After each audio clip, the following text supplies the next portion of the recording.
بسم الله الرحمن الرحيم. الحمد لله رب العالمين والصلاة والسلام على أشرف الأنبياء والمرسلين وعلى آله وصحبه أجمعين ومن تبعهم بإحسان إلى يوم الدين.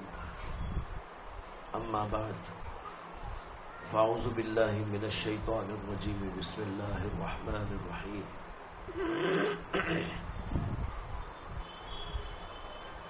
ونفس وما سواها فألهمها فجورها وتقواها قد أفلح من زكاها وقد خاب من دساها. صدق الله العظيم. محترم حضرات، اللہ تعالیٰ نے انسان کو دو چیزیں دی ہیں. انسان میں دو چیزیں رکھی ہیں، ایک نفس ہے اور دوسرا روح.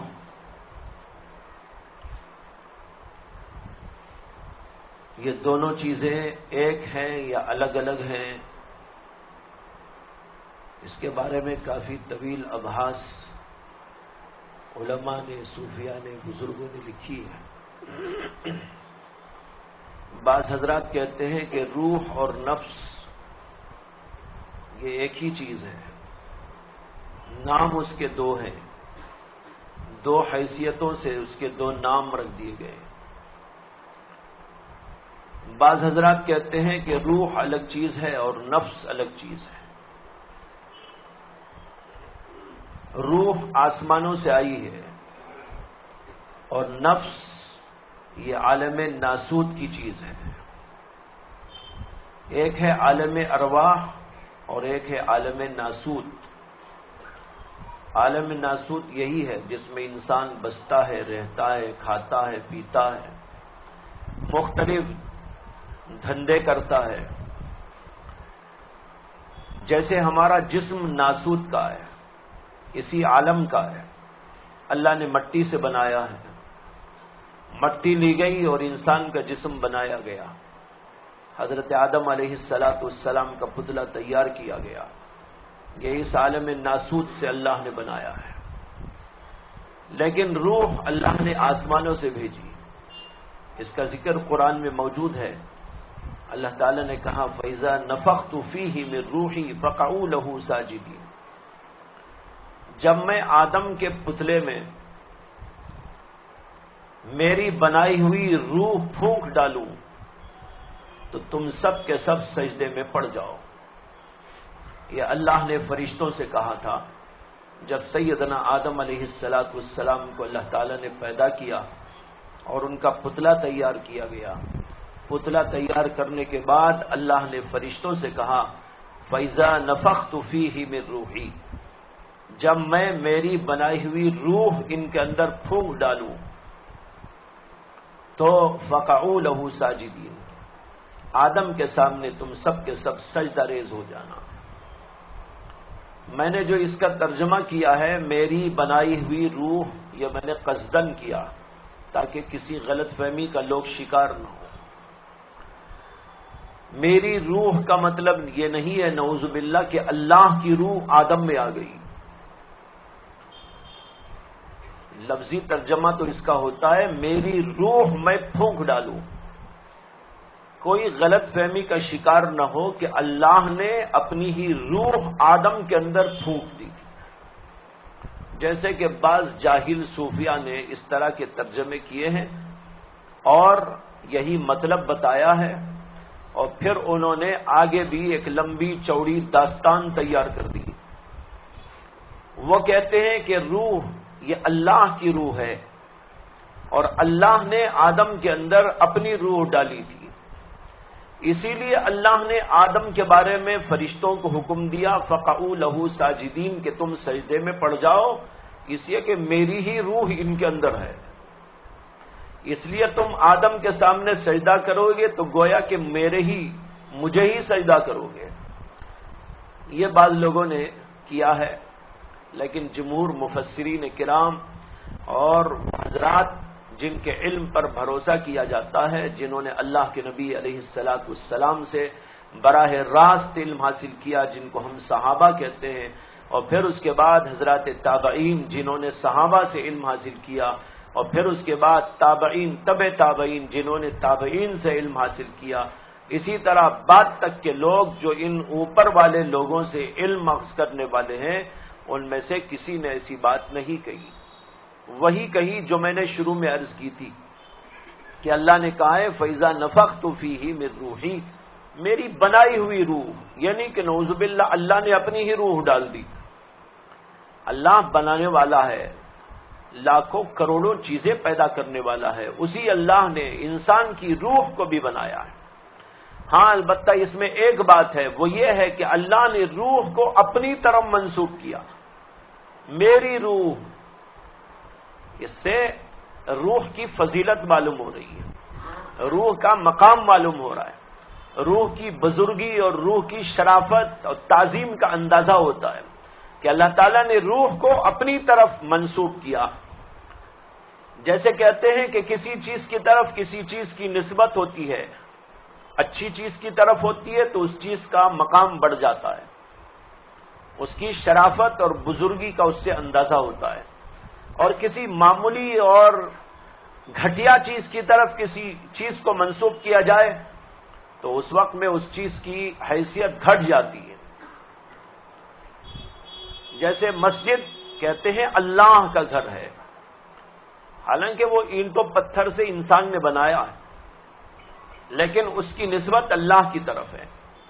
اللہ کے گھر کا مطلب نعوذ باللہ یہ نہیں ہے کہ اللہ مسجد میں رہتا ہے، مسجد میں اللہ تبارک و تعالی محصور ہے، ظاہر بات ہے یہ مطلب تو اس کا ہے نہیں۔ مطلب یہ ہے کہ یہ وہ جگہ ہے جس کا تعلق اللہ سے ہے، اس لیے کہ وہاں اللہ کے لیے نماز پڑھتے ہیں، وہاں اللہ کے لیے ذکر کرتے ہیں، وہاں اللہ کے لیے دین کی خدمات کرتے ہیں، اس وجہ سے اس کی نسبت اللہ کی طرف کی جاتی ہے۔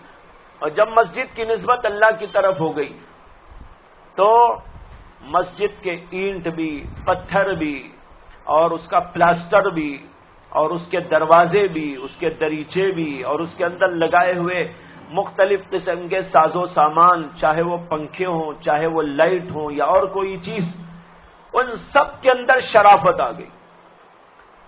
اب آپ اس کی اینٹ نکال کر کسی گندی جگہ ڈالنا پسند نہیں کریں گے، مسجد کے پاس گندگی کو ڈالنا پسند نہیں کریں گے، کیوں؟ اس لیے کہ مسجد کی نسبت اللہ کی طرف ہے۔ اسی طرح اللہ تعالیٰ نے بعض چیزوں کی نسبت اپنی طرف کر لی، بعض مہینوں کی نسبت، بعض چیزوں کی نسبت، اس سے ان چیزوں کی فضیلت، عظمت اور بزرگی معلوم ہوتی ہے۔ اسی طرح یہاں اللہ تعالیٰ نے کہا ہے فَإِذَا نَفَخْتُ فِيهِ مِن رُوحِي، جب میں میری روح پھونکوں۔ اللہ نے روح کو اپنی طرف منسوب کیا، معلوم ہوا بہت عالی شان چیز ہے، یہ اوپر سے آئی ہے۔ جسم نیچے سے بنا ہے، مٹی سے بنا ہے، مٹی سے جسم بنا انسان کا، اور اوپر سے اس کے اندر روح داخل کی گئی، یہ عالم ارواح سے آئی۔ اب یہ دونوں چیزیں بنی تو انسان تیار ہوا، ایک عالم ناسوت کی چیز اور ایک عالم ارواح کی چیز، دونوں مل کر انسان تیار ہو گیا۔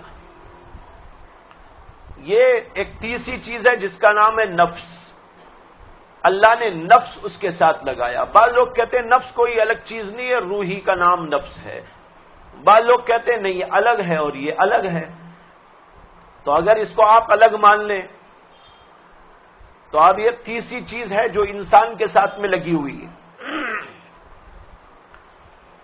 اب گویا تین چیزیں انسان میں ہیں، ایک اس کا جسم ہے، ایک اس کا نفس ہے، اور ایک اس کی روح ہے۔ روح آئی عالم ارواح سے، اور روح کے تقاضے الگ، اور نفس آیا اس عالم ناسوت سے، اس کے تقاضے بالکل الگ۔ دونوں کے تقاضوں میں زمین آسمان کا فرق ہے۔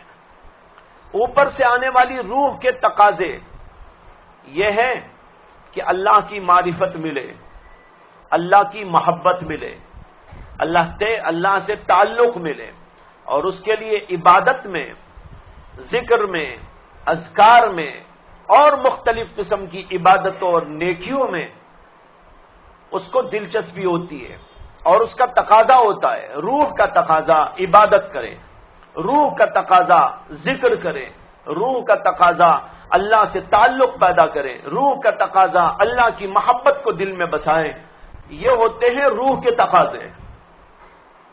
لیکن یہ دوسری چیز ہے نفس، اس کے تقاضے بالکل الگ ہیں۔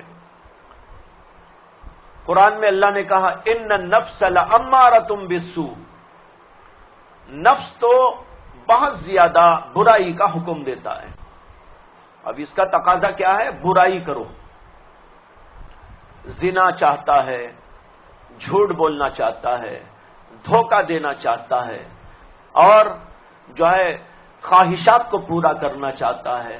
جتنی برائیاں وہ سب کے سب تقاضے ہیں، نفس کے تقاضے۔ اب آپ اندازہ لگائیے کہ ہمارے ساتھ ایک چیز ہے نفس، جس کے تقاضے ہیں بالکل الگ، اور دوسری چیز ہے روح، اس کے تقاضے ہیں بالکل الگ۔ دو الگ الگ تقاضے لے کر انسان کو بنا کے چھوڑ دیا گیا ہے۔ ایک اور بات کہتا ہوں، سامنے آ جاؤ، جگہ دے دو۔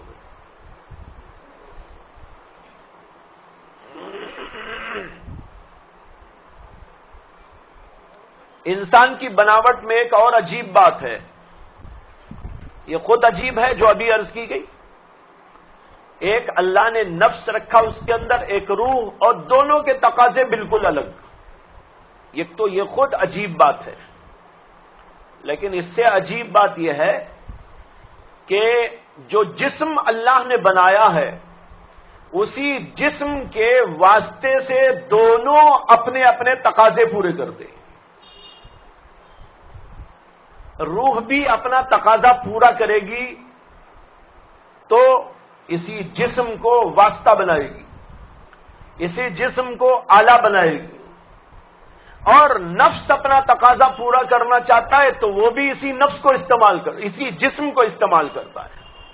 ہماری آنکھ کو استعمال کریں گے، ہماری زبان کو استعمال کریں گے، ہمارے ہاتھ پیر کو استعمال کریں گے، ہمارے جسم کو استعمال کریں گے، انہی ساری چیزوں کو استعمال کریں گے۔ روح بھی اسی کو استعمال کرے گی اپنے تقاضوں کو پورا کرنے کے لیے، اور جسم میں یہ نفس بھی اسی کو استعمال کرے گا اپنے تقاضوں کو پورا کرنے کے لیے۔ اب آپ اندازہ لگائیے کہ انسان کی بناوٹ کیسی عجیب بھی ہے، غریب بھی ہے، اور کس قسم کی ڈینجرس بھی ہے کہ نہیں ہے؟ ڈینجر بھی ہے، اس لیے کہ یہ بیچ میں ایک چیز ہے، یہ بھی اس کو چاہتا ہے، یہ بھی اس کو چاہتا ہے، دونوں اسی سے اپنے تقاضے پورے کرنے چاہتے ہیں۔ یہاں آ کر انسان ڈاواڈول ہوتا رہتا ہے، یہیں آ کر انسان کو سنبھلنے کی ضرورت ہوتی ہے۔ ایک طرف اس کے تقاضے اور دوسری طرف اس کے تقاضے، دونوں کے تقاضوں کے درمیان انسان کا جسم ہے۔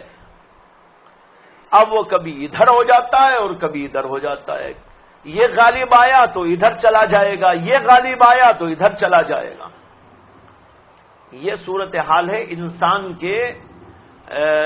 انسان کی تخلیق کی اور انسان کی بناوٹ کی، کہ اللہ نے انسان کو ایسا بنایا ہے۔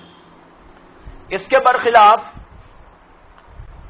فرشتوں کو جو اللہ نے بنایا تو ان میں دو تقاضے نہیں ہیں، اس لیے کہ ان کا جسم عالم ناسوت سے نہیں ہے، وہ اوپر کے ہیں، اوپر ہی کے ہیں، روح بھی اوپر کی ہے، ان کا جسم بھی اوپر ہی کا ہے، ان کو نور سے بنایا گیا ہے، وہ دونوں اوپر کی چیزیں ہیں، ان کے اندر تضاد نہیں ہے، کوئی لڑائی نہیں ہے۔ اب وہ ایک ہی ایک کام کریں گے بس، ان کا کام ذکر ہے، ان کا کام عبادت ہے، ان کا کام ریاضت ہے، ان کا کام اللہ کے کام ہے، اللہ کی خدمات ہیں، بس وہی کرتے رہیں گے۔ اسی لیے فرشتہ جیسا پیدا ہوتا ہے اس کے مقام اور مرتبے میں کچھ بھی بڑھوتری قیامت تک نہیں ہوتی۔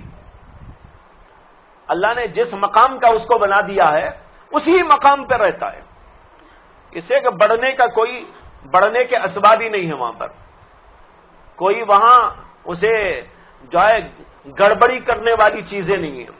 بس جو کام پہ اللہ نے لگا دیا بس لگاتار وہی کام کرتا چلا جا رہا ہے.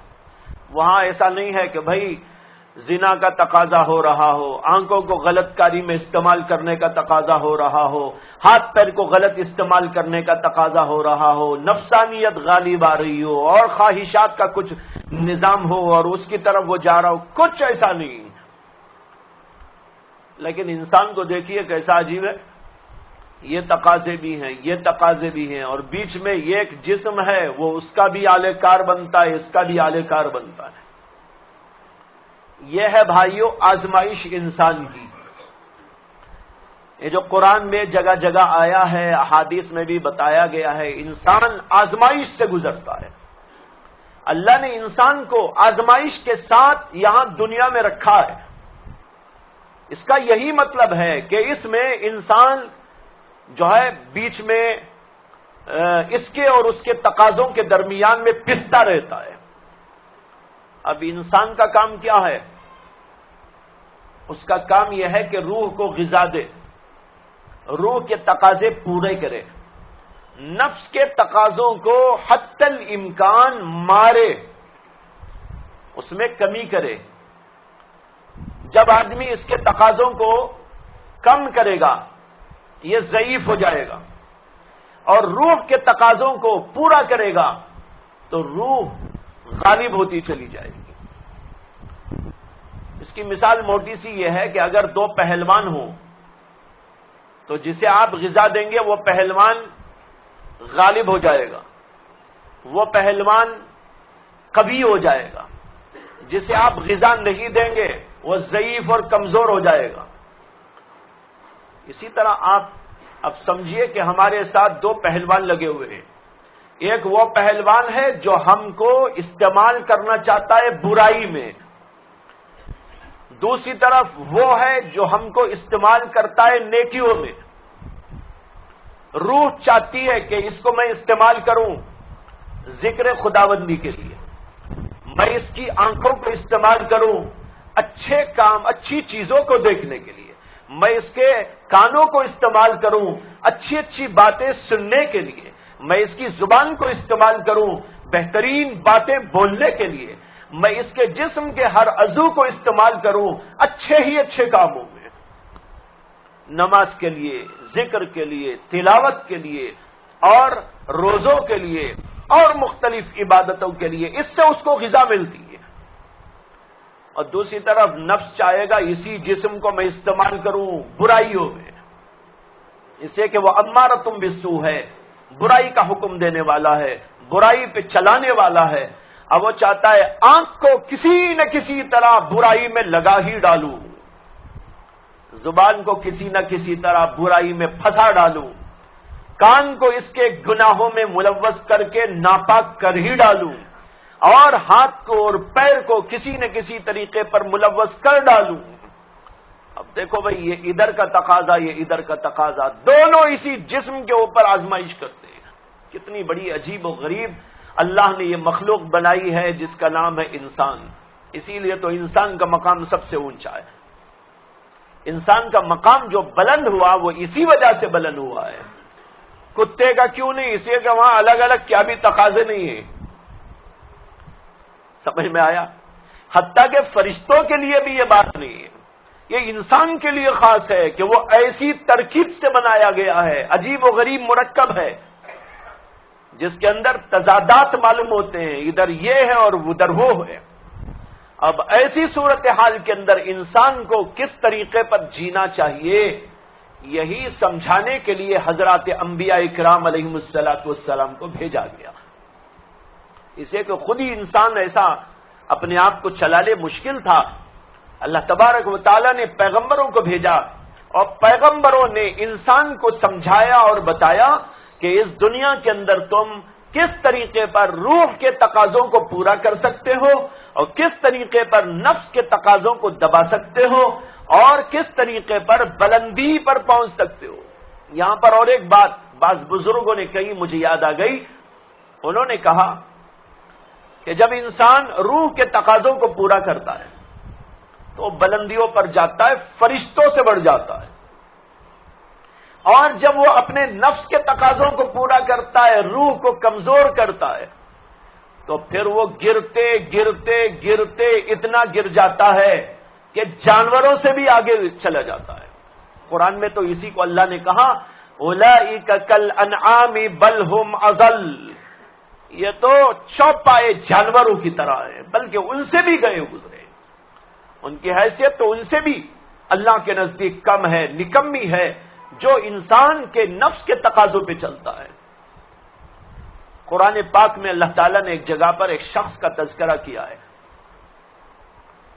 جو بڑا عالم تھا، بڑا فاضل تھا، نیکیوں میں لگا تھا، لیکن نفس نے اس کو اپنے گھیرے میں لے لیا اور جو ہے وہ پھر گناہوں میں ملوث ہو گیا، نفس پرستی میں پڑ گیا۔ اللہ اس کے لیے کتے سے تشبیہ دے رہے ہیں، مثلہ کمثل الکلب، اس کی مثال تو ایسی ہے جیسے کہ کتا۔ دیکھو عالم ہے، لیکن جب نفس پرستی کا شکار ہوا، اللہ تعالیٰ اس کے لیے استعمال کر رہے ہیں مثلہ کمثل الکلب، اس کی مثال تو ایسی ہے جیسے کتا۔ معلوم ہوا کہ نفس کے تقاضوں کو جب انسان پورا کرنے میں مشغول ہوتا ہے، روح کے تقاضوں کو چھوڑ دیتا ہے، تو نتیجہ یہ ہوتا ہے کہ وہ اللہ کے نزدیک کتوں کے برابر ہو جاتا ہے۔ اور اس کے بجائے جو انسان روح کے تقاضوں کو پورا کرتا ہے وہ بلندیوں پر پہنچتے پہنچتے اس کا مقام تو فرشتوں سے بڑھ جاتا ہے۔ یہ ہے بھائی انسان کی بناوٹ اور اللہ تعالیٰ کی اس کے اندر حکمت، اور اس کے ذریعے انسان کے مقام کو بلند کرنے کا اللہ کا نظام۔ اب ایسی صورت کے اندر ہمیں فیصلہ کرنا ہے کہ روح کے تقاضوں کو پورا کرنا ہے یا نفس کے تقاضوں کو پورا کرنا ہے۔ عام طور پر لوگ آج نفس کے تقاضوں کو پورا کرنے میں لگے ہوئے ہیں، جسے دیکھو یہاں سے وہاں تک نفس ہی کے تقاضوں کو پورا کرتا نظر آتا ہے۔ نفس کے تقاضوں سے مراد کیا ہے وہ بھی سمجھ لیں۔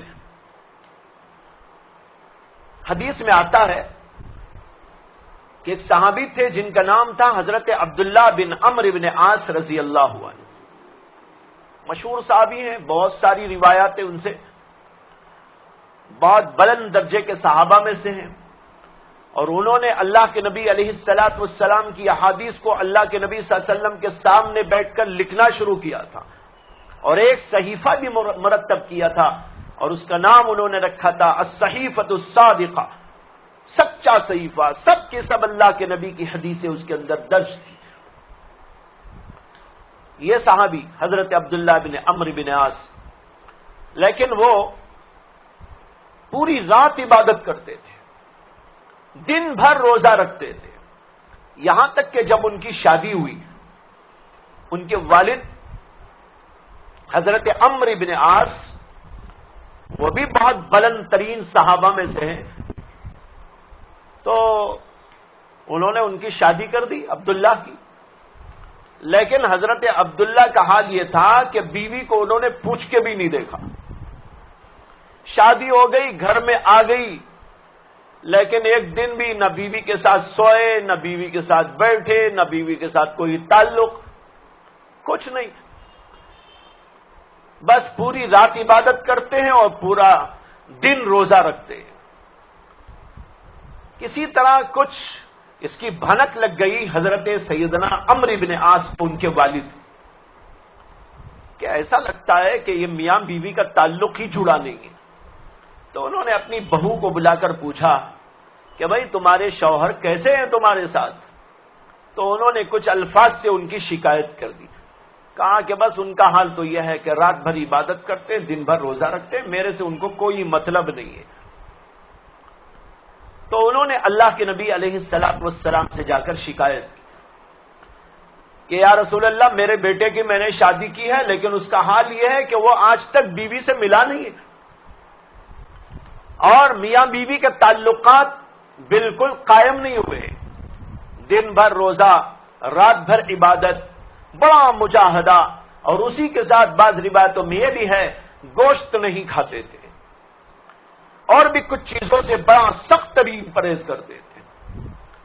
یہ سب باتیں رسول اکرم صلی اللہ علیہ وسلم کے سامنے لائی گئی۔ نبی اکرم صلی اللہ علیہ وسلم نے کہا کہ اچھا ٹھیک ہے، کسی وقت میں آؤں۔ اس کے بعد اللہ کے نبی علیہ الصلوۃ والسلام ان کے مکان پہ گئے کسی وقت، تو اتفاق سے عبداللہ موجود نہیں تھے۔ کچھ دیر کے بعد وہ آئے۔ اللہ کے نبی علیہ الصلوۃ والسلام نے ان سے کہا کہ مجھے کیا یہ خبر نہیں دی گئی ہے کہ تم ایسا ایسا کرتے ہو، کہ پوری رات عبادت کرتے ہو، پورا دن روزہ رکھتے ہو، اور یہ چیزیں چھوڑ دی ہے اور اس طرح پرہیز کرتے ہو؟ انہوں نے کہا ہاں یا رسول اللہ ایسے ہی۔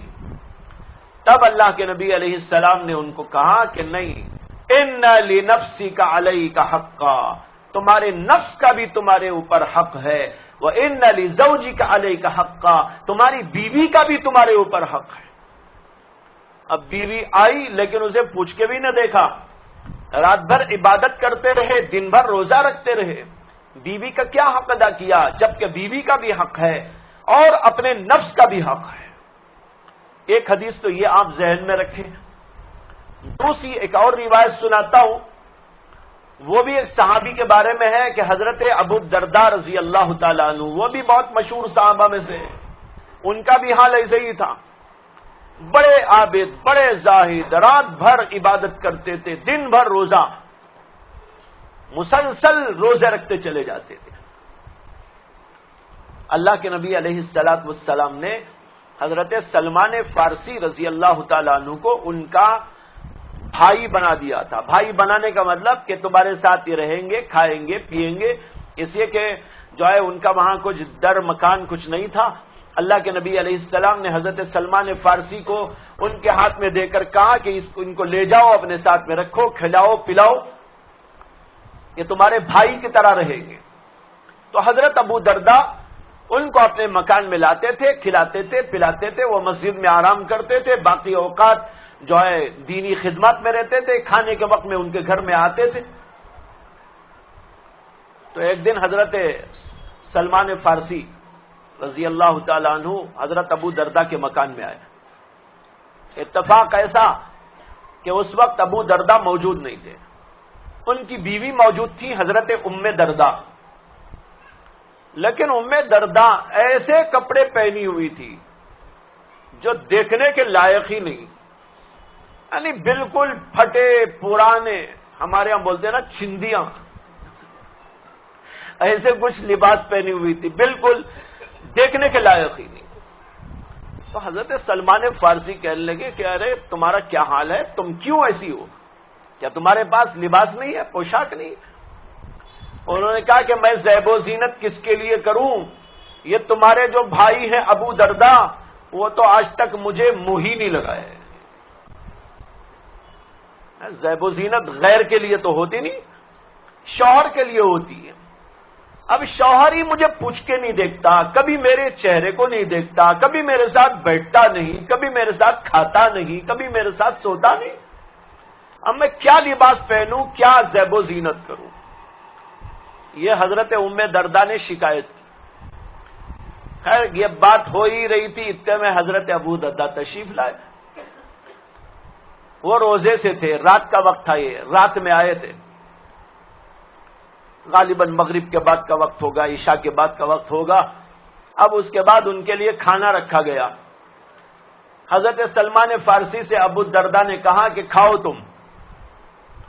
انہوں نے کہا آپ بھی بیٹھیے۔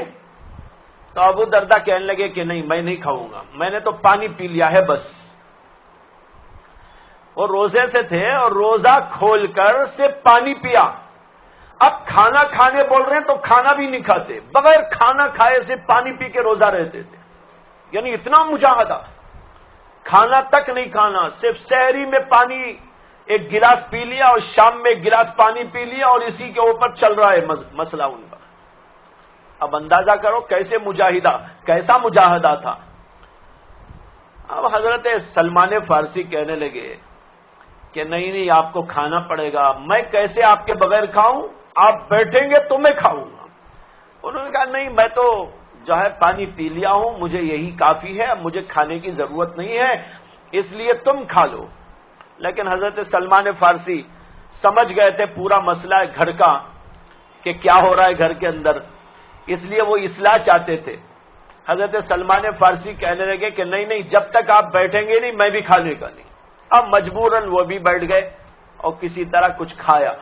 حضرت سلمان فارسی نے بھی کھایا. اب اس زمانے میں کھانا بھی کیا تھا، 50 قسم کے ڈشیں تھوڑی ہی تھی، معمولی سا کچھ کھانا جو بھی رکھا گیا تھا اس کو کھایا. خیر کھانے کے بعد جب سونے کا وقت آیا تو حضرت سلمان فارسی کے لیے تو بستر ڈالا اور کہنے لگے آپ آرام کیجئے، میں نماز پڑھ رہا ہوں. گھر میں بیوی موجود ہے لیکن بیوی کے پاس نہیں جا رہے اور یہی نماز شروع کر رہے. حضرت سلمان فارسی رضی اللہ تعالیٰ عنہ کہنے لگے کہ نہیں نہیں آپ آرام کیجئے. ان کو پکڑ کر لا کے بچھانے پہ سلا دیا. اب مزید لطیفے کی بات یہ ہے کہ حضرت ابو درداء انتظار کرتے رہے بستر پہ لیٹے لیٹے کہ سلمان فارسی کی آنکھ لگ جائے تو اٹھ کے پھر نماز پڑھوں. اب کچھ دیر جو ہے ایسے ہی پڑے رہے بستر پر. جب یہ اندازہ کیا کہ ان کو آنکھ لگ گئی ہے، سو گئے ہیں، تو آہستہ سے پھر مصلی اٹھا کے چلے. لیکن حضرت سلمان سوئے نہیں تھے، ویسے ہی پڑے تھے. وہ ان کو آزما رہے تھے، وہ ان کو آزما رہے تھے. وہ ویسے ہی پڑے ہوئے تھے. جب انہوں نے دیکھا کہ اپنا مصلی لے کے اٹھ رہے ہیں، فوراً پکڑا، کہا نہیں ابھی نہیں، ابھی سو جاؤ، ابھی سو جاؤ. اب ایسا بیچ میں 3-4 دفعہ ہوا کچھ فاصلے سے کہ اٹھنا چاہ رہے ہیں وہ پھر ان کو سلا دیتے ہیں، پھر اٹھنا چاہتے ہیں. خیر اس کے بعد میں آنکھ لگ گئی، سو گئے. یہاں تک کہ صبح کا وقت ہوا، یعنی تہجد کا وقت. تہجد کا وقت جو معمولی وقت ہوتا ہے، اس معمول وقت میں اٹھ کر حضرت ابو درداء سے حضرت سلمان نے کہا اب پڑھیے نماز آپ دل جمعی کے ساتھ. اب دونوں نے نماز پڑھی، انہوں نے بھی پڑھی، انہوں نے بھی پڑھی، یہاں تک کہ فجر کا وقت ہو گیا. فجر بھی پڑھ لی. فجر پڑھتے ہی اچھا اس وقت میں حضرت سلمان فارسی نے حضرت ابو درداء سے کہا کہ آپ جو طریقہ کر رہے ہیں یہ ٹھیک نہیں ہے. ان لنفسک علیک حقا وان لزوجک علیک حقا. تمہارے نفس کا بھی تمہارے اوپر حق ہے اور تمہاری بیوی کا بھی تمہارے اوپر حق ہے. یہ کیا کہ بس روزے پہ روزے رکھتے جا رہے ہیں، پوری رات عبادت کر رہے ہیں، بیوی کو تک نہیں دیکھتے، اپنی جان کو نہیں دیکھتے. ارے تمہارے نفس کا بھی حق ہے، تمہاری بیوی کا بھی حق ہے. انہوں نے کہا کیا بات کرتے ہو، نفس کا بھی کوئی حق ہوتا ہے؟ یہ تو عجیب و غریب بات ہے، میں نے آج تک نہیں سنی. کیسے نفس کا کیا حق ہے؟ حق تو اللہ کا ہوتا ہے. حق جو ہے وہ دین کا ہوتا ہے، نفس کا کیا حق ہے؟ حضرت ابو درداء کو بڑا تعجب ہوا. اس کے بعد وہ وہاں سے دوڑ کر سیدھے اللہ کے نبی علیہ السلام کی خدمت میں گئے اور جا کر کہا کہ یا رسول اللہ، سلمان تو عجیب عجیب باتیں کر رہے ہیں. ان لنفسک علیک حقا ان لزوجک علیک حقا. بیوی کا بھی حق ہوتا ہے اور نفس کا بھی حق ہوتا ہے.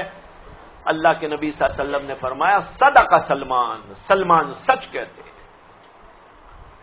یہ 2 حدیثیں آپ کو سنائی میں نے.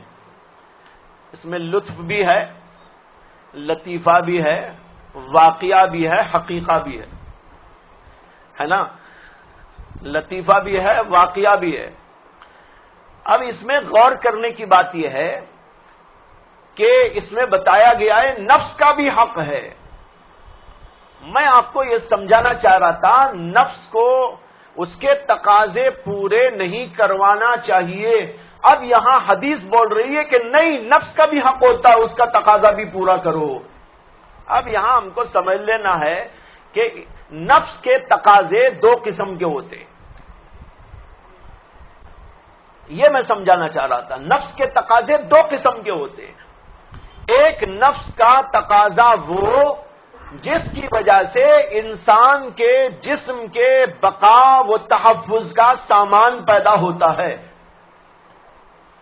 جیسے کھانا، سونا، کچھ آرام کرنا، اسی طرح کچھ اور مختلف ضروریات ہوتے ہیں.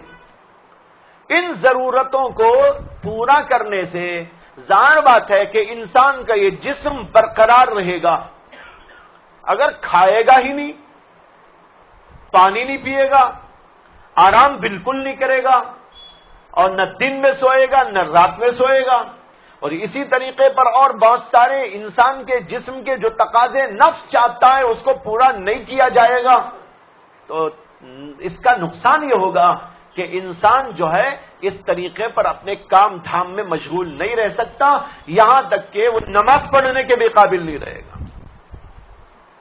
اس لیے حدیث یہ کہہ رہی ہے ان لنفسک علیک حقا، ایسے حق جس کے ذریعے سے انسان کا جسم تحفظ پائے، انسان کا جسم برقرار رہ سکے اور وہ اپنے دنیاوی و دینی معاملات کو پورا کر سکے. ایسے حقوق کا نام ہے جو اس حدیث کے اندر کہا گیا ان لنفسک علیک حقا، تیرے اوپر تیرے نفس کا بھی حق ہے، اس کو پورا کر. دوسرے وہ تقاضے ہوتے ہیں جو انسان کے لیے خود مضر ہیں، وہ ہے گناہ. گناہوں کے بارے میں یہ سمجھ لینا ہے کہ یہ نفس کے تقاضے ہیں، نفس کے حق نہیں ہیں. فرق سمجھ میں آیا؟ ایک ہوتا ہے حق، یہ تو ضروری ہے، کھانا ضروری ہے، پینا ضروری ہے، کچھ آرام ضروری ہے، کپڑا لتا ضروری ہے، مکان ضروری ہے. اگر یہ چیزیں نہ رہیں گی تو انسان کا نفس جو حق چاہتا ہے اس کا حق ختم ہو جائے گا، اور اس حق کے ختم ہونے سے خود انسان کے بقا و تحفظ پر اثر پڑے گا، خلل پڑے گا. اسے حکم دیا گیا ہے کہ ضرورت کی بنا پر کھاؤ، ضرورت کی بنا پر سو، ضرورت کی بنا پر آرام کرو، ضرورت کی بنا پر جو ہے دماغ میں تر و تازگی پیدا کرنے کے لیے کچھ تیل بھی ڈالا کرو، حلوے مانڈے بھی کھایا کرو، دودھ بھی پیا کرو. یہ سب چیزیں. ایک دفعہ میرے شیخ مرشد حضرت مولانا شاہ مسیح الامت نور اللہ مرقدہ نے مجلس کے اندر فرمایا گرمی کے موسم میں انڈوں کا کھانا نفس کے تقاضے کے خلاف ہے. گرمی کے موسم میں انڈے پہ انڈے لے رہا ہے، لیکن آپ یہاں کی گرمی نہ سمجھے، وہ یو پی کی گرمی ہے. یہاں تو معمولی گرمی ہوتی ہے. یو پی میں جو گرمی ہوتی ہے ان گرمیوں میں انڈے کھائیں گے تو کیا ہوگا؟ انڈوں کے ساتھ جسم پر بھی انڈے آ جائیں گے، ہے نا. اس لیے وہاں حضرت نے فرمایا کہ یہ نفس کے تقاضے کے خلاف، نفس کے حق کے خلاف ہے. اور فرمایا کہ سردی کے موسم میں ٹھنڈی چیزوں کا استعمال یہ بھی اس کے خلاف ہے. یعنی مثال سمجھانے کے لیے، اس لیے کہ جب آدمی مثال کے طور پر سردی کا موسم ہے اور سردی کے موسم میں گرم کپڑا نہیں پہن رہا ہے، اس کے جسم کو تکلیف ہوگی نہیں ہوگی؟ پریشانی آئے گی کہ نہیں آئے گی؟ اچھا، یہیں سے ایک اور بات سمجھ میں آتی ہے جو حدیث سے معلوم ہوتی ہے کہ انسان بعض بیماریوں میں مبتلا ہوتا ہے تو ان بیماریوں کے موقع پر کچھ چیزوں سے جو پرہیز کرایا جاتا ہے، یہ پرہیز کرنا بھی نفس کا حق ہے. اب ایک آدمی کو بیماری آئی، وہ کہہ رہا ہے نہیں بھائی دیکھیں گے کیا ہے، چلو نہیں، اس موقع پر اس کو چاہیے کہ وہ پرہیز کرے. یہ پرہیز کرنا بھی نفس کا حق ہے، دوا کھانا بھی نفس کا حق ہے. اسی طرح ضرورت کے لیے ضروری سامان رکھنا یہ نفس کا حق ہے. اس طریقے پر آپ سوچیں تو یہ ایک اور چیز ہے جس کے بارے میں یہاں کہا گیا ان لنفسک علیک حقا. وہ اور ایک چیز جس کو میں نے کہا یہ نفس کے تقاضے، یہ ہیں گناہوں کے تقاضے.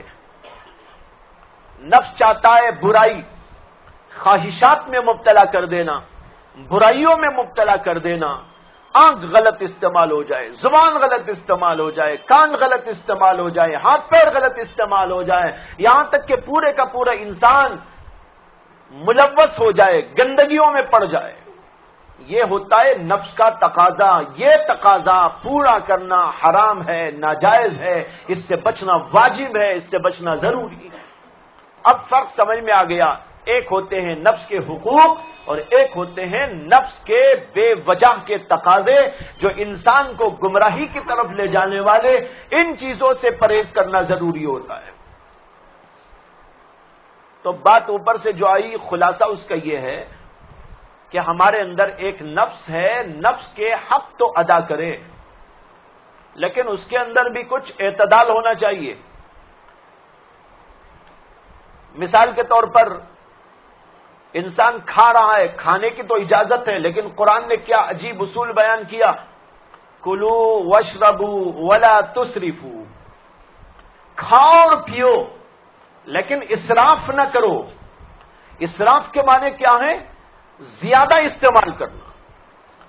کھانے کی اجازت ہے، ضرورت جتنی ہے کھاؤ، ضرورت جتنی ہے پیو لیکن فضول نہ کرو. اندر ہی کوئی کھا لیا، کھانا جتنا کھانا تھا کھایا لیکن اس سے زیادہ کھا لیا، اس سے زیادہ کھانا بھی اسراف ہے. جیسے پھینکنا اسراف ہے، کسی جگہ ڈال دینا اسراف ہے، اسی طریقے پر زیادہ کھا لینا بھی اسراف کے اندر داخل ہے، زیادہ پی لینا بھی اسراف کے اندر داخل ہے. اس لیے کہ وہ انسان کے اندر جا کر برائی پیدا کرتا ہے. اسے اس کے اندر اعتدال رکھا گیا. کھانے میں اعتدال، پینے میں اعتدال، کپڑوں میں اعتدال، رہائش میں اعتدال، ہر چیز کے اندر اعتدال. ضرورت پوری کی جائے، ہاں کچھ سہولت بھی اس کے اندر پیش نظر رکھ لی جائے، برا نہیں. ضرورت کے ساتھ سہولت کا انتظام. جیسے مثال کے طور پر علماء کہتے ہیں کہ اگر ہمارے نفس کا حق ادا کرنے کے لیے ہم کھانا چاہیں تو کھانا اتنا کافی ہے کہ آپ روٹی بنائیں، بالکل خشک روٹی، اس میں کچھ نہ ہو اور بس اسی کو پھینک جائیں. نہ سالن، نہ کوئی مسالہ، نہ کوئی تیل، کچھ نہیں، بس سوکھی سی روٹی کو کھا لیا تو انسان کے جسم کے تحفظ کے لیے کافی ہے. لیکن اس میں آپ تیل بھی لگا لیں، جائز ہے. اس کے ساتھ ذرا سا مسالہ بھی لگا لیں، یہ بھی جائز ہے. اچھا سا سالن بنا لیں تو یہ بھی جائز ہے. اس لیے کہ یہ اللہ تبارک و تعالی نے ہمارے لیے جائز قرار دیا ہے. جائز حدود کے اندر ان سب چیزوں کا استعمال کر لینا غلط نہیں یہ ہے. تو بھائیو، یہ جو تقاضے ہیں نفس کے، میں نے کہا دو قسم کے تقاضے ہیں. ایک وہ جن کو حقوق کہا جائے گا، ان کو تو ادا کرنا ضروری ہے لیکن اعتدال کے ساتھ، جس کی طرف ابھی اشارہ دیا گیا.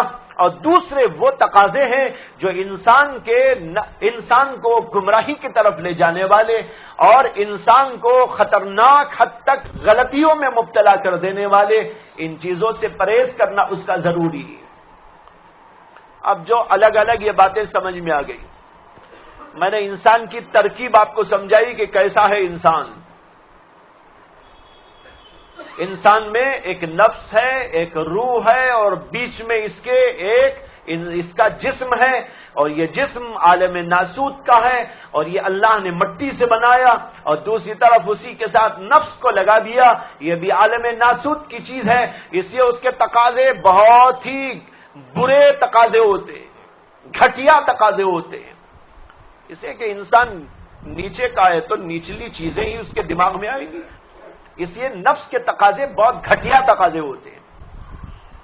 اور ایک چیز اوپر سے آئی جس کا نام ہے روح، اس کے تقاضے بڑے بھاری ہوتے ہیں، بڑے اعلیٰ ہوتے ہیں، بڑے عرفہ ہوتے ہیں، بڑے اشرف ہوتے ہیں، بہت زیادہ بھاری بھرکم ہوتے ہیں. اس کے تقاضے تو یہ ہیں اللہ کی معرفت مل جائے، اللہ سے تعلق نصیب ہو جائے اور اس کے لیے اللہ کی عبادت میں لگ جاؤ، سر سجدے میں میرا پڑا رہے. اور اسی طریقے پر جو ہے روح چاہتی ہے کہ اللہ تبارک و تعالی کی طرف پرواز کرنے کے لیے وہ تیار ہو جائے. یہ اس کے تقاضے ہیں، یہ اس کے تقاضے ہیں. اب ان دونوں تقاضوں کے درمیان میں جسم ہے اور جسم کو دونوں استعمال کرتے ہیں. اب ہمارا کام یہ ہے کہ ہم اپنے نفس کو روح کے تقاضوں کے لیے استعمال کرنے کے مواقع فراہم کریں اور نفس کے تقاضے پورے کرنے کے لیے یہاں پر کوئی ایسی پابندی رکھیں کہ وہ استعمال نہ کر سکے. یہ ہمارا کام ہے. یہی کام سب سے اعلیٰ و عرفہ کام ہے. اسی کا نام ہے دراصل مجاہدہ. قرآن میں اللہ نے اس کے بارے میں کہا والذین جاہدوا فینا لنہدینہم سبلنا، جو ہمارے راستے میں جد و جہد اور مجاہدہ کرتا ہے ہم اس کے لیے راہیں کھول دیتے ہیں۔ اللہ تبارک و تعالیٰ ایسے موقع پر مدد کرتے ہیں۔ اللہ کو بھی معلوم ہے کہ اللہ نے ہمیں کیسا بنایا، جو بنانے والا وہی نہ جانے کیسے ہو سکتا ہے۔ الا یعلم من خلق، جو خود پیدا کرنے والا وہی نہ جانے، ایسا نہیں ہو سکتا۔ اللہ تو جانتے ہیں کہ اللہ نے ہمیں کیسا بنایا۔ اب اللہ کو بھی رحم آتا رہتا ہے، ارے بندہ جیسے کیسے پس رہا ہے۔ اب یہاں ذرا سی توجہ کی ضرورت ہے۔ میں اس کی ایک مثال دیتا ہوں۔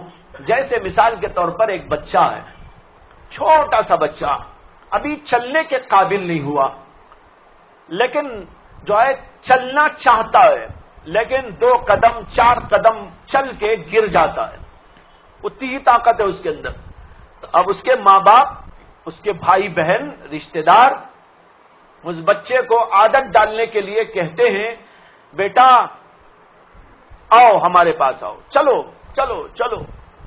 اب وہ قدم اٹھاتا ہے، 2 قدم کبھی 3 قدم، اس کے بعد گرنے کو ہو جاتا ہے، لیکن اسے گرنے چھوڑ دیا جاتا ہے یا پکڑ کر اس کو بچا لیا جاتا ہے؟ ماں بچا لیتی ہے، باپ بچا لیتا ہے، وہ 2-4 قدم چلنے کے بعد گرنے کو ہوتا ہے، گرتے ہی ماں باپ بھاگتے ہیں اسے پکڑنے کے لیے۔ بالکل بھائیو اسی طریقے پر اللہ کہتے ہیں کہ اے میرے بندے، مجھے معلوم ہے کہ تجھے میں نے کیسا بنایا ہے۔ اے میرے بندے، مجھے خبر ہے کہ تو کس طریقے پر ایک عظیم ترین آزمائش کے اندر رہے۔ ادھر تجھے نفس اپنی طرف کھینچ رہا ہے اور دوسری طرف روح موجود ہے جو تجھے اچھائیوں کی طرف لے جانا چاہتی ہے، لیکن عام طور پر چونکہ نفس ہمارے جسم کو استعمال کرتا ہے، جسم بھی ناسوت کا اور یہ بھی ناسوت کا، ان میں زیادہ تعلق ہوتا ہے، اس لیے دونوں مل جاتے ہیں، روح کو ذرا چھوڑ دیتے ہیں، اس لیے کہ دونوں ایک کیٹیگری کے ہیں، ان میں زیادہ رابطہ ہے، تعلق ہے، دونوں ناسوت کے، اس لیے دونوں جو ہے دونوں آپس میں گٹھ جوڑ کر لیتے ہیں اور انسان کو روح سے جدا کر کے اپنی طرف لا کر کسی طرح الٹا سیدھا کرا دینا چاہتے ہیں۔ اللہ کو معلوم ہے سب کچھ ہوتا رہتا ہے۔ اب انسان کہے اے اللہ مجھے بچانے والا تیرے سوا کوئی نہیں، میں قدم تو بڑھاؤں گا، مجھے یقین ہے کہ میں چل نہیں سکتا، چلانے والا تو تو ہے۔ اسی لیے دعاؤں کا اہتمام کرنے کے لیے کہا گیا۔ یہاں سے یہ فلسفہ بھی سمجھ میں آتا ہے، ورنہ کوئی کہہ سکتا ہے کہ بھئی دعا کی کیا ضرورت ہے، دعا کی کیا ضرورت ہے، چلنا تو ہمیں ہی ہے نا۔ جی ہاں، چلنا تو ہمیں ہی ہے، جیسے بچے کو قدم اٹھانا ہے لیکن بچہ چل نہیں پا کر گرنے کو ہوتا ہے تو اس کو بچانا ماں باپ کا کام ہوتا ہے۔ اسی طرح اللہ تبارک و تعالیٰ چاہتے ہیں کہ بندہ قدم اٹھائے اور چلے، اور اللہ کو معلوم ہے کہ پوری طرح چل نہیں سکتا، اس لیے ہم کو حکم دیا گیا ہے کہ اللہ سے مانگو اور اللہ سے گزارش کرو کہ اللہ ہم کو بچا لیجئے۔ اللہم قنی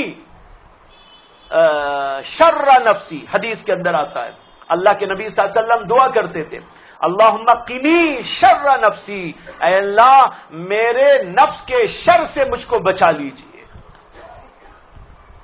یہ تو نفس شر ہے، شرری مزاج رکھتا ہے، شر کی طرف کھینچتا ہے، اس لیے اللہ سے دعا کی جاتی ہے کہ اللہ ہمیں بچا لیجئے، اس سے بچا لیا آپ نے، ہم کو پکڑ لیا، ہمارے لیے راستے آپ نے کھول دیے تو ہمارا سلسلہ آگے بڑھ سکتا ہے، قدم آگے جا سکتا ہے۔ کچھ سمجھ میں آیا بھائیو یا نہیں آیا؟ آیا نا؟ تو آپ اپنے آپ کو ڈینجر سمجھ رہے ہیں کہ نہیں سمجھ رہے ہیں؟ ہے نا؟ کتنے ڈینجرس راہ سے آپ کا گزر ہے، کس قدر ڈینجرس علاقے سے آپ کا گزر ہے، اور اسی سے گزر کے آپ کو بہرحال پہنچنا ہے منزل مقصود تک۔ دنیا میں بھی ایسا ہی ہے، آخرت کا معاملہ بھی ایسا ہی ہے۔ صاف راستے سے گزر کے کوئی چلا جائے تو کوئی کمال نہیں، ڈینجر راستے سے جانے والا ہی ہیرو مانا جاتا ہے۔ ہیرو کون بنتا ہے؟ جو ڈینجرس راستوں سے گزر کے پار ہو کے جائے، کھڑا ہو کہ میں کامیابی سے آ گیا، لوگ کہتے ہیں ہیرو تو یہ ہے، اور جو ہیرو نہیں بنے گا وہ زیرو بنے گا۔ اب زیرو بننا ہے کہ ہمیں اللہ کے ہاں ہیرو بننا ہے، یہ ہمارے اوپر ہے۔ ہم اسی ڈینجرس راستے کو طے کریں گے۔ خطرات ہیں، پریشانیاں ہیں، جگہ جگہ کھڈے ہیں، جگہ جگہ کانٹے ہیں، جگہ جگہ ایسی صورت ہے کہ ہم کو اچکنے والے اچکنے کے لیے کھڑے ہوئے ہیں، اور اس کے اندر سے ہم کو گزرنا ہے، روح کو لے کر، روح کے تقاضوں کو پورا کرتے ہوئے۔ جب آپ گزر جائیں گے، اس کے تقاضوں کو چھوڑ کر آگے بڑھ جائیں گے، تو پھر تو آپ سمجھیے کہ آپ اس راہ کے ہیرو بن گئے۔ یہی کام ہم سب کو کرنا ہے، اور کریں گے تو انشاءاللہ اللہ ضرور کامیابی دے گا۔ آج بھائیو، روحانیت کے سلسلے میں اتنی غفلت ہے، اتنی غفلت جس کو کہا نہیں جا سکتا، بے انتہا غفلت ہے۔ ہر آدمی نفس کے تقاضوں کو پورا کرنے میں لگا ہے۔ میں نے نفس کے تقاضوں کی تشریح کر دی آپ کے سامنے، کیا ورنہ آپ اسے نہ کہ کھانا تو سبھی کھا رہے ہیں، وہ تو نبی بھی کھاتے تھے، وہ تو حق ہے، وہ تو الگ بات ہے، لیکن کیا نفس جو تقاضا کرتا ہے پورا کرتے ہیں، وہ دیکھو دیکھتے ہیں، وہ سنو سنتے ہیں، وہ بولو تو بولتے ہیں، وہ سوچو تو سوچتے ہیں، وہ کرو تو کرتے ہیں۔ جو اندر سے نفس تقاضا کرتا ہے، وہ نفس کے تقاضوں کو پورا کر کر کے اس کو سکون پہنچاتے ہیں، یہاں تک کہ اس کو ہم نے بہت بڑا پہلوان بنا دیا ہے۔ دوسری طرف ہماری روح، اس کا کوئی تقاضا ہم پورا نہیں کرتے۔ مؤذن بیچارہ پکار کے تھک جاتا ہے 5 وقت، لیکن اس کی پکار پہ کوئی آواز جانے والا کوئی نہیں۔ ذکر کرو کرو کرو، قرآن پورا کہتا ہے، لیکن اس کو کوئی ذکر کو لینے والا نہیں۔ تلاوت کرو، قرآن کا حکم ہے، لیکن کوئی تلاوت کرنے والا نہیں۔ سجدہ کرو، کوئی اللہ کہتے ہیں، لیکن سجدہ کرنے والے نہیں۔ اور عبادتیں کرو، یہ نفس، یہ روح کے تقاضے ہیں۔ روح کو غذا انہی چیزوں سے ملتی ہے۔ جب آپ ذکر کریں گے، روح کو قوت ملے گی۔ جب آپ نماز پڑھیں گے، روح کو طاقت ملے گی۔ جب آپ روزہ رکھیں گے، روزہ رکھنے سے جسم کمزور ہوگا، لیکن آپ کی روح تگڑی ہوتی چلی جائے گی۔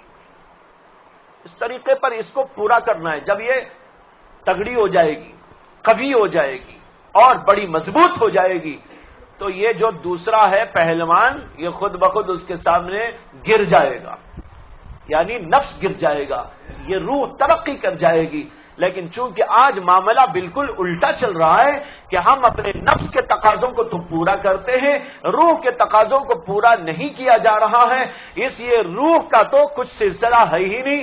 جو کچھ ہوتا ہے وہ نفس کا ہوتا ہے، نفس ہمیں جہاں چاہے بہکاتا رہتا ہے۔ وہ واقعہ میں سنایا کرتا ہوں، جو دلی کے ایک بزرگ کا ہے، کہ انہوں نے فجر کی نماز پڑھی، اور اس کے بعد آ کر فجر کے بعد جامع مسجد کی سیڑھیوں پہ بیٹھے، اور انہوں نے یہ کہا، تو میرا خدا نہیں، میں تیرا بندہ نہیں، میں تیری بات کیوں مانوں؟ تو میرا خدا نہیں، میں تیرا بندہ نہیں، میں تیری بات کیوں مانوں؟ انہوں نے یہ کہا تو سننے والوں کو بہت حیرت ہوئی کہ بھئی ہم ان کو بہت بڑا اللہ والا سمجھتے تھے، یہ کہہ رہے تو میرا خدا نہیں، میں تیرا بندہ نہیں، کیا یہ کافر ہو گئے ہیں؟ کیا یہ خدا کے منکر ہو گئے ہیں؟ لوگوں کے ذہن میں ایسا آ رہا تھا۔ تو یہ واقعہ ہے کہ ایک بزرگ دہلی کی جامع مسجد کے پاس رہتے تھے، فجر کی نماز پڑھنے کے بعد انہوں نے سیڑھیوں پر بیٹھ کر یہ کہنا شروع کر ڈالا کہ تو میرا خدا نہیں، میں تیرا بندہ نہیں، میں تیری بات کیوں مانوں؟ تو لوگوں کو حیرت ہونے لگی، افسوس بھی ہونے لگا کہ یہ اللہ کے بندے کیا بول رہے ہیں، اللہ کا انکار کر رہے ہیں۔ تو کچھ لوگ سمجھے کہ اللہ کے منکر ہو گئے ہیں، اس لیے انہوں نے کہا یہ تو بھائی کافر ہو گئے۔ کچھ لوگوں نے کہا کہ ایسا تو ہو نہیں سکتا کہ اللہ کے اتنے بڑے ولی اور بزرگ ایسی بات کہے، کہ شاید مجذوب ہو گئے ہیں، اس لیے سمجھ میں کچھ نہیں آ رہا ہے، بکواس کر رہے ہیں۔ تو کسی نے کچھ کہا، کسی نے کچھ کہا۔ وہ بزرگ صبح سے شام تک یہی رٹ لگائے بیٹھے تھے۔ لوگ جانے والے مختلف تبصرے کر کے جا رہے تھے. آخر میں ایک آدمی نے ان سے کہا کہ حضرت میرے سوال کا جواب دیجئے کہ آپ یہ کسے بول رہے ہیں؟ آپ کا مخاطب کون ہے؟ تو میرا خدا نہیں، یہ تو کسے بول رہے ہیں آپ؟ ان بزرگ کو ہنسی آ گئی. انہوں نے کہا ایسا لگتا ہے کہ دلی میں تو ہی ایک عقل مند ہے. میں صبح سے بول رہا ہوں تو خود بخود خود ہی لوگوں نے اپنے اپنے طور سے اس میرے مخاطب کو سمجھنا شروع کر ڈالا، متعین کر ڈالا، اور میرے اوپر فتوے بھی کس دیے. کسی نے کفر کا فتویٰ لگا دیا، کسی نے جنون کا لگا دیا، کسی نے جذب کا لگا دیا. انہوں نے کہا یہ میں تو جو کہہ رہا ہوں میرے نفس کو بول رہا ہوں، میں اللہ کو نہیں بول رہا ہوں، میں میرے نفس کو بول رہا ہوں. تو میرا خدا نہیں. ٹھیک بول رہے ہیں غلط بول رہے ہیں؟ ٹھیک تو بول رہے ہیں نا. اب وہ تو بولتے ہی لوگ سمجھ لیے اللہ کو بول رہے ہیں. اسے پوچھنا چاہیے سمجھ میں نہیں آئے تو کہنے لگے دیکھو میں اپنے نفس کو بول رہا ہوں، تو میرا خدا نہیں، میں تیرا بندہ نہیں، میں تیری بات کیوں مانوں. یہ ہوتا ہے مزاج بزرگوں کا کہ وہ نفس کی بات نہیں مانتے، نفس کے تقاضوں کو پورا نہیں کرتے. نفس کا وہ تقاضا تو پورا کرتے ہیں جتنی ضرورت کا ہوتا ہے، لیکن خامخواہ کے جو تقاضے ہوتے ہیں اس تقاضے پر وہ نہیں چلا کرتے. تو انہوں نے کہا میں تو یہ کہہ رہا ہوں، یہ اس لیے کہہ رہا ہوں کہ آج فجر کی نماز پڑھتے ہی میرا نفس اندر سے کہنے لگا کہ آج تجھے حلوہ کھلانا ہے. حلوے کے تقاضے ہونے لگے. تو اسی وقت سے میں اس نفس کو بول رہا ہوں تو میرا خدا نہیں، میں تیرا بندہ نہیں، میں تجھے کھلاتا نہیں. اب لوگ کہہ رہے ہیں کہ یہ کافر ہو گئے، وہ فلاں ہو گئے، مجنوں ہو گئے، دیوانے ہو گئے.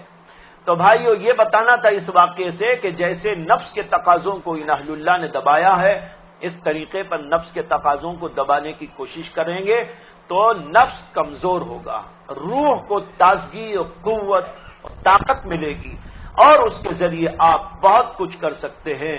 یہ کیا ہو سکتا ہے اور نفس کو کیسے کمزور کر سکتے ہیں اور روح کو قوت اور طاقت ہم کیسے پہنچا سکتے ہیں، اس کے بارے میں انشاءاللہ اگلے ہفتے عرض کیا جائے گا. وآخر دعوانا الحمدللہ رب العالمین. اللهم صل على سيدنا محمد وعلى آل سيدنا مولانا محمد وبارك وسلم. ربنا آتنا في الدنيا حسنة وفي الآخرة حسنة وقنا عذاب النار. ربنا لا تزغ قلوبنا بعد إذ هديتنا وهب لنا من لدنك رحمة إنك أنت الوهاب. ربنا لا تجعلنا فتنة للقوم الظالمين ونجنا برحمتك من القوم الكافرين. ربنا لا تؤاخذنا إن نسينا أو أخطأنا. ربنا ولا تحمل علينا إصرا كما حملته على الذين من قبلنا. ربنا ولا تحملنا ما لا طاقة لنا به. واعف عنا واغفر لنا وارحمنا أنت مولانا فانصرنا على القوم الكافرين. سبحان ربك رب العزة عما يصفون وسلام على المرسلين والحمد لله رب العالمين.